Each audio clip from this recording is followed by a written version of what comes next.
আপনারা কেউ যদি অজ্ঞান হতে চান আজম ফেরোর ভিডিওতে ঢুকে পড়বেন। হ্যালো হ্যালো হ্যালো গাইস, আশা করি সবাই অনেক অনেক ভালো আছেন। তো অনেক দিন ধরে শৈত্যপ্রবাহ চলতেছে, মাঝে 2-3 দিন রোদ বের হয়েছিল, কিন্তু আবার যা তাই অবস্থা।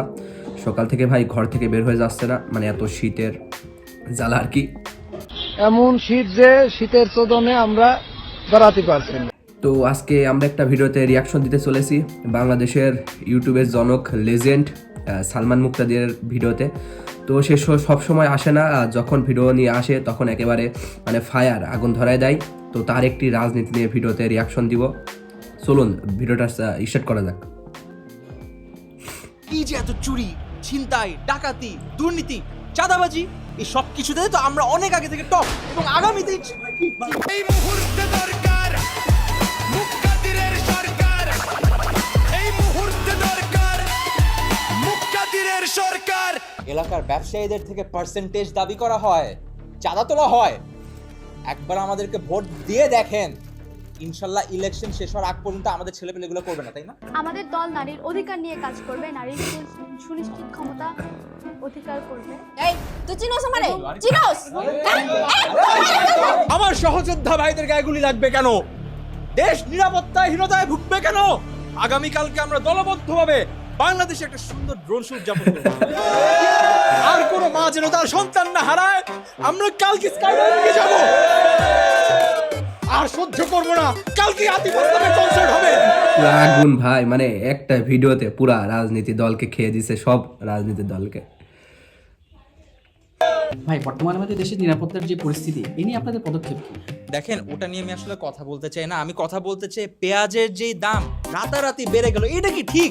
এটা তো ঠিক না। এটা নিয়ে আপনারা কোনো কথা কিন্তু বলেন না। আগেও বলেছি, এখনো বলবো। মানে প্রশ্ন করা হয়েছে যে নিরাপত্তাহীনতায় ভুগতেছে মানুষজন, আর এর ভিতরে রাজনীতি দলরা কি করে যে ছোট ছোট ইস্যু এনে হয়তো বড় ইস্যুতে ঢেকে ফেলে। তো বলতেছে নিরাপত্তাহীনতায় ভোগার কারণ কি, তারপরে বলে দিছে যে পেঁয়াজের দাম রাতারাতি বাড়ার কারণ কিন্তু আমরা মানতে পারবো না। তো চলুন, ইলেকশন হবেই, ওটাই তো বললাম। আমি তো এটাই বলছি, ইলেকশন হবে। ও আচ্ছা, ইলেকশন এই দেশের স্বার্থে, জাতির স্বার্থে একটা বার আমাদেরকে বিশ্বাস করে ভোট দিয়ে দেখেন একবার। নিজের দলই হাসতেছে। ভোট আমরা আপনার মতো মানুষরাই কিন্তু এই যে মেয়েটা, এটা 71 বিরোধী, ওরা জুলাইয়ের চেতনা বিরোধী, উনি অগস্টের চেতনা বিরোধী। এই যে আপনি কোথায় যাচ্ছেন? আপনি তো 24-এর চেতনা বিরোধী। আমাদের কত সহযোদ্ধা, তাদেরকে আমরা হারিয়ে ফেলেছি। কত মা তাদের সন্তান হারিয়ে তাদের বুক খালি হয়ে গেছে, বলতে পারবো না। দেশে এরকম পরিস্থিতি শুধু ইলেকশন না, এটা আপনাদের ভোট আমাদের খুবই দরকার। ভিক্ষা করে দেয়। বিরোধী দলের যদি আপনারা ইতিহাস ঘেটে দেখেন, অবাক হয়ে যাবেন।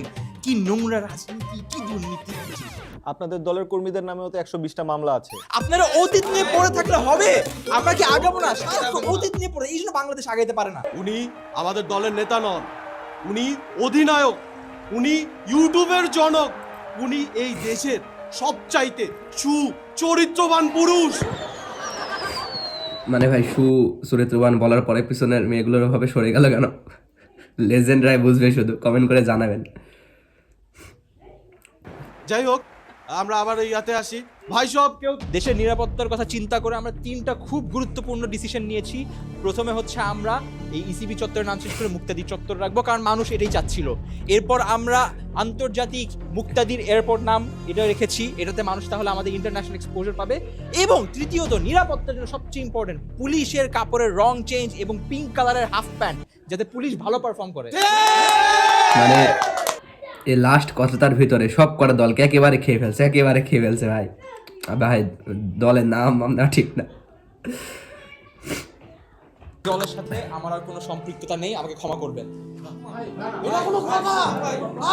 আমি আবার দলে ফিরে এসেছি, এখন থেকে এই দলে আমার সঙ্গে। এই নিয়মগুলোর জন্য আপনারা কি করছেন? দেখেন, নিরাপদ সড়কের থেকে বড় কথা হচ্ছে বাজারে যে আলুগুলো আসছে, এগুলো তো ডেনমার্কের আলু। বাক্সের উপর কিন্তু আলুর দাম নেই, এগুলো একটু আপনারা নিশ্চিত করবেন দামটা যাতে লেখা থাকে। আলু কেন আপনারা কম দেন? আজ আপনাদের সামনে আহ্বান জানাতে চাচ্ছি, বাংলাদেশ যুব সমাজ কল্যাণ সমিতির সহসভাপতি, সর্বকনিষ্ঠ অধিনায়ক, যুগ্ম আহ্বায়ক এবং ভারপ্রাপ্ত সমন্বয়ক সঞ্চালন কমিটির নির্বাহী। কি শব্দ এগুলো কি বলতেছো তোমরা? আর তোমরা কি শুরু করছো এগুলো নিয়ে?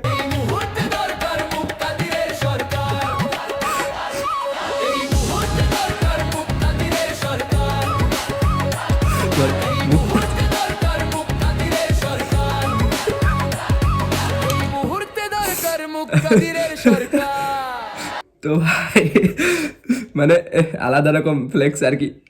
তো ভিডিওটা আশা করি সবার ভালো লেগেছে, কারণ সালমান ভাই যখন আসে ভাই একেবারে fire, one on the fire, Salman on the fire. তো এই পর্যন্ত ভিডিওটা ভালো লাগলে একটু লাইক করবেন, কমেন্ট করবেন আর শেয়ার করতে ভুলবেন না। আর আমার চ্যানেলে নতুন হয়ে থাকলে অবশ্যই সাবস্ক্রাইব, স্ক্রিনে লিখে দিচ্ছি ওটা করে দিয়ে না। হ্যাঁ, বাই।